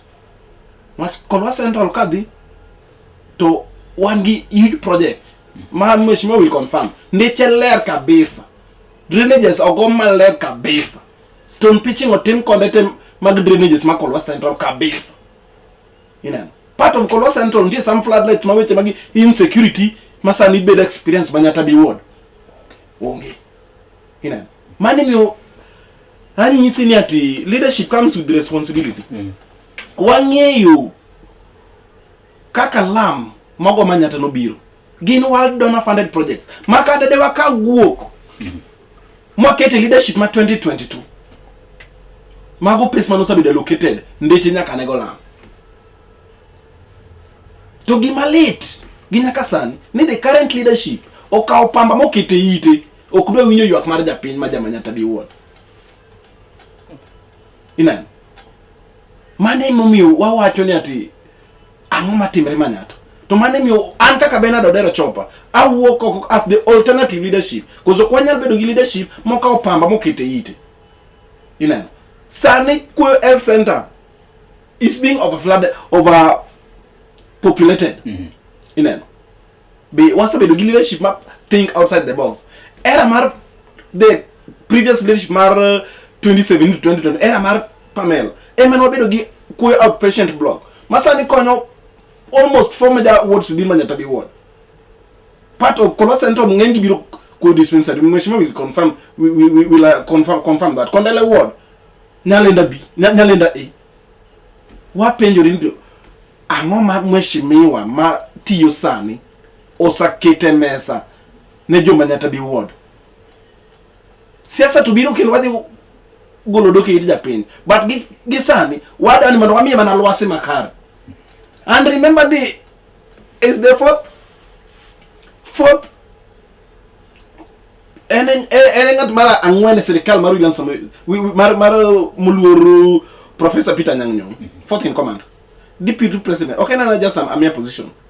Okoti gi networks gego influence mar the positions mondo okelne jo Manyata ward lokruok makende, lokruok ma japiny nyalo dwaro. No liek bo olieko ni en liek moro mbele. Mane mi anyisi Manyata gi nyaka sani wan tikie. So do you think Nishi is a threat to you ka okodhi malo? Osiepa ma Henry an mokongo kadwa ni the leadership ma sani odhi malo. Adani obi mondo wa compete on a fair ground. Adani affairs head on. Okay. Cause no campaign under one ticket. Kendo no share same ideologies, same policies. Ground nano style. Remember, a reject. Recycling a leader. 2017 Obedo rejected Gidapin. To in 2022, why cycle back? It was not an easy task. Apro chieg moro just to discuss Manyata B. Gik masa moro sebedo maricho matimore. My feel ni ine ma inyalo konyo gie. But maybe seconds apart. Nyisugi wach mugi gigi minyalo wach mugi kalore gi debate ma watie. Ne oganda duto te Manyata ward. Usiepega duto te. Ung'eyo kuma Manyata ai. Tung'eyo kuma Manyata dhiye gi lek ma Manyata ni godo. Ung'eyo kaka Bernard Odero Chopa osechung' kodu. An gima anyalo mana kwayo ni meduru mana lemona. Meduru mana lemona abet the voice of the voiceless. Mana kaka aba lemonu ni election ma 2027 kanya sayo tayo mwa chupu kuro. To wakel the Manyata mwadwaro. Wager Manyata kanyakla. To gimaduong akwayo bejensis ma Manyata ward. Mine mapoko ka ombulu. Kauru ombulu kwa ikrego ne lokruok madhi biro Manyata ward. Mheshimiwa wachimogi ka watieko. Erokamano. Ano adwa wishe well. Yes. Odoko ni Manyata chakre revolution chakre osebedo ka yiero mine. Koro nyalo bedo the first person to break a record kaka the women deputy president mowuoyo ni.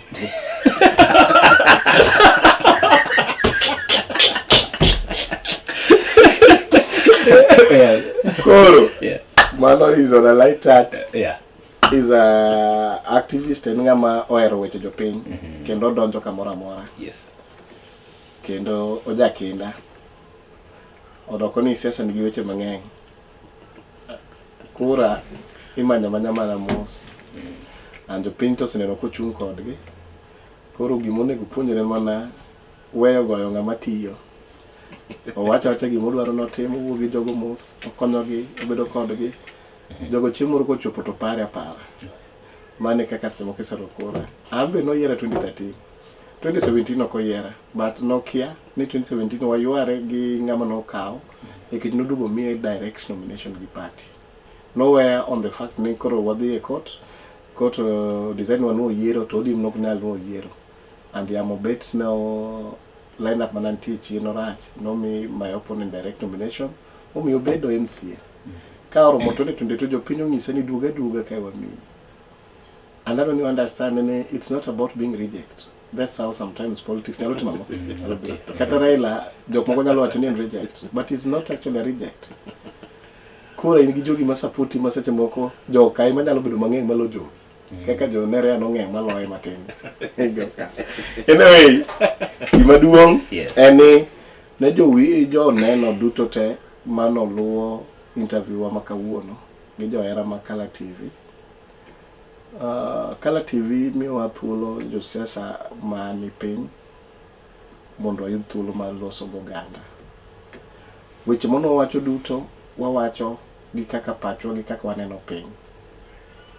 Ka diponi wachwanyo ng'ato gi wach mowacho e Kala TV ka to ng'ono uru. To ka diponi ng'ato yudo puonj kata neno piny e yo mopogore kaka nwanene, to wamed lando wach ma yago kawuono. Thuon wach ni Ruto gi Raila omakore nyaka 2027. ODM kaka chama nyaka bed motegno, and ODM be nyaka push for the highest position in the next coalition government ka diponi gidhiriwore gi UDA mondo gilos a team.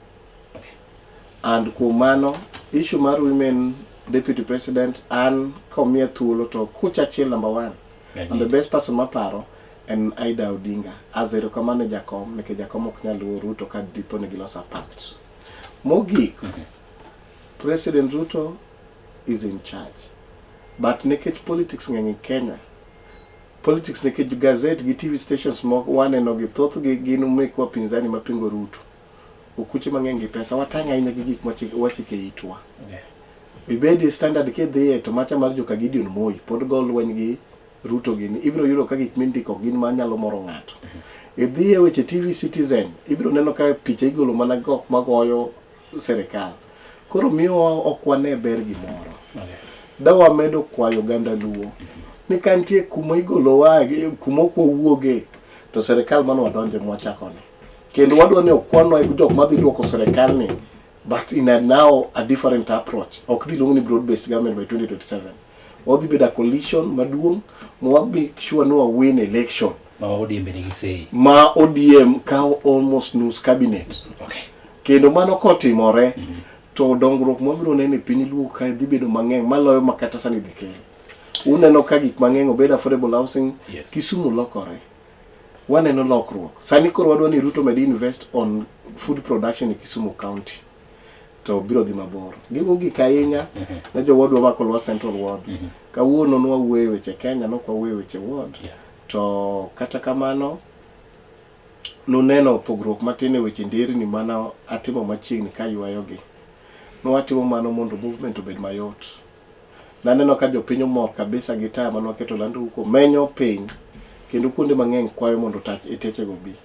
Nitie mosekete budget to nitie moko ma wageno ni biro med keto. Okay. Mheshimiwa abro luongi chieng' machielo mondo wagane mbaka ni to this financial year tich ipango machal nade chien kacha no chalo kodi nade but sani dhi chalo nade. Winjo kiwacho floodlights mo kanyindi ema winjo ka Mheshimiwa Bernard bende ywak ni security rach go nikech onge taya makare. Yena guru kamana ahinya Bernard biro luongi specifically for Manyata mondo bwang'e ni to chandruok ni kanye jo Manyata ywaga ngo to gidwaro ang'o tang'o me magoni tiere. Kawatieko kinyi ni ndi baro masari. Just kapok finalize. Adab ka mana tulun makende mondo agoni usip na moluoro Raymond Omolo. Okay. Considering the Luo community. Okay. Through his influence, one na chila de matim rekondi dudote. One gi gilong ni widows empowerment program. One gi youth empowerment program. Tikete konde tenya ka chula. Muhammad mana lamo ne ngima makende moluoro Raymond Omolo. Apparently it's a good thing. Mamba janyiso ga ji kinde kane station ka ende janyiso ga ji ni ka nyathiu ni kamoro to nitie gima timo maber to nego umie sir. to ka nitie kama ufil ni ok odhi maber tukete piny tunyise ni kodwa ni mondo tim kama. Kuom mano wasiruru jotendwa ma omi thuolo gi kinde ni endi manie tich mondo gitik tich mane wamiyogi, to mabende omo gik mabeyo kelonwa bende wachak wago support kata wamigi sir mondo gin bende gibed kodwa kinde ka kinde ka gimiyo. Orito masani endi nyinga Henry Okech, nyaka odiochieng' no endi mano makiny wabedo ka endi koda Mheshimiwa Bernard Odero mabende dwaro ko mano mar Manyatta B ward, aeto wan gi Mheshimiwa Kelvin Oraro mabende NMCA mano ma Kolwa Central ward. Obiro chako luongi chieng' machielo wago mbaka e chal mar piny, kik idhi mabor ahinya pod waikori mathoth ahinya.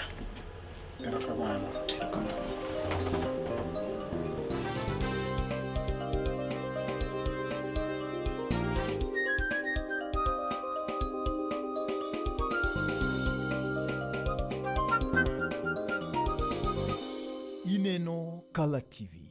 Color TV machiegni pacho, ma e odwa. Get ready to elevate your business and any other commercials when you advertise with us. We are not just a channel. We are your gateway to the peak, for we give you the precision and desire to your commercials. Let us be your partner in success, broadcasting your message to thousands of our viewers. Contact Color TV today and let's make the magic together.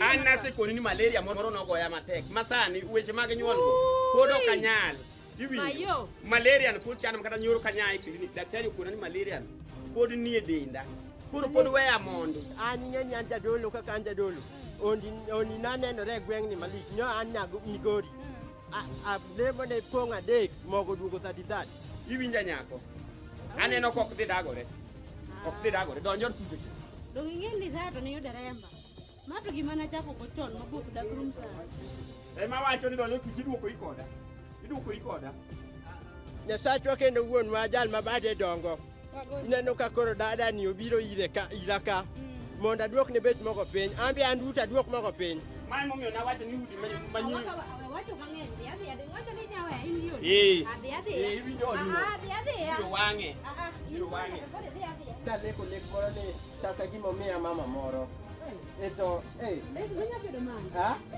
chaka gima dara nokia haleluya Nyasaye nochwe gitina chien en ng'ama wuoyo kane madwa neno omera wuogoko kapok abagi marach wuogoko kapok atimo ni marach oja polo ine me inoda ka ang'o mitimo ka Loso weche ka natemo yalo in makok idwa waro dhako ni in makok idwa ware ema penji in makok idwa ware kawuono dong chieng' mwawere ni in koka Nyasaye wuoyo kodi mondo bi ware dongi ya jipero gi wiurito ya bana gem obiro dhi japolo adwa ni gol simi gone Yesu kone ni biro ineyo jawaro bioresa iwinja Yud tugo mar Olonono chieng' tich ang'wen ka tich ang'wen chakre saa 1:30 nyaka saa 2 mana e wang' jowi mari mar Color TV. E sama pod infuyu kendo kapok tho otuo, Sule Mokinyi yango ni ma piny orugodo ka mago duto matimore bende keti ng'eyo kaka odiochieng' mangima dhi chalo. Kochakore e weche manyien, nonro mag oboke, chal mar kor lwasi, twak kod mwaluoni kokalo kuom jofwambo magwa. Tudri koda Mercy Ogweno kod an Henry Okech e chenro mar Sule Mokinyi chakre saa 10 okinyi nyaka saa 4 mar onyango, wuok tich nyaka tich ang'wen e Color TV mondo ichak odiochieng' e yo maber. To par ni kochopo chieng' tich abich ka tich abich to waloko tanga kod twak manimba ma itayo kod jofwambo e twak mar jofwambo mang'ulo weche madito ma otimore e juma. Wachako odiochieng' kanyakla mana nekech in.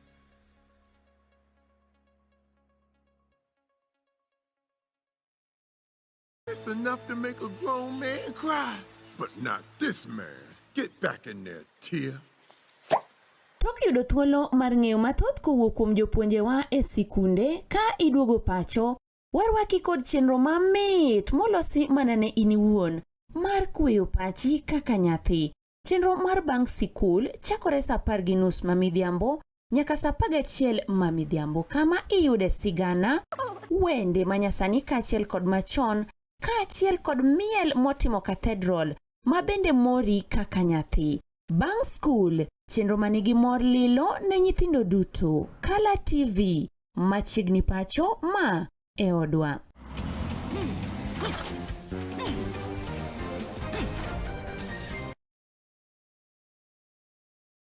Hatuagizi na mabosi, sisi wenyewe mabosi, wanatumbea mikosi, tunalindwa na Sagodi pekee. Kibana ba Batman Chupamka na Charles It's the kids, baby. Wanasema rumba, rumba kweli nina nafanya makusudi kushinda chuki zao. Tena wanafiki bado nakula nao, na hainipi shida riziki ya watoi wao. Ex wangu wanatamani niachike, nifubaye niishe nidhalilike. Adui zangu wanatamani wanizike, niwechoka mbaya na mwisho nifilisi. Sisi wenyewe mabosi, wanatumbea mikosi, tunalindwa na Sagodi pekee. Tena wanafosi, kutuona tunalosi, wanatumbea mikosi, tunalindwa na Sagodi pekee. Hao wananisema mimi hawaoni yao. Hao wakiomba mabaya narudi kwao. Hao wananisema mimi hawaoni yao. Hao wakiomba mabaya narudi kwao. Hatuagizi na mabosi, sisi wenyewe mabosi, wanatumbea mikosi, tunalindwa na Sagodi pekee. Tena wanafosi, kutuona tunalosi, wanatumbea mikosi, tunalindwa na Sagodi pekee.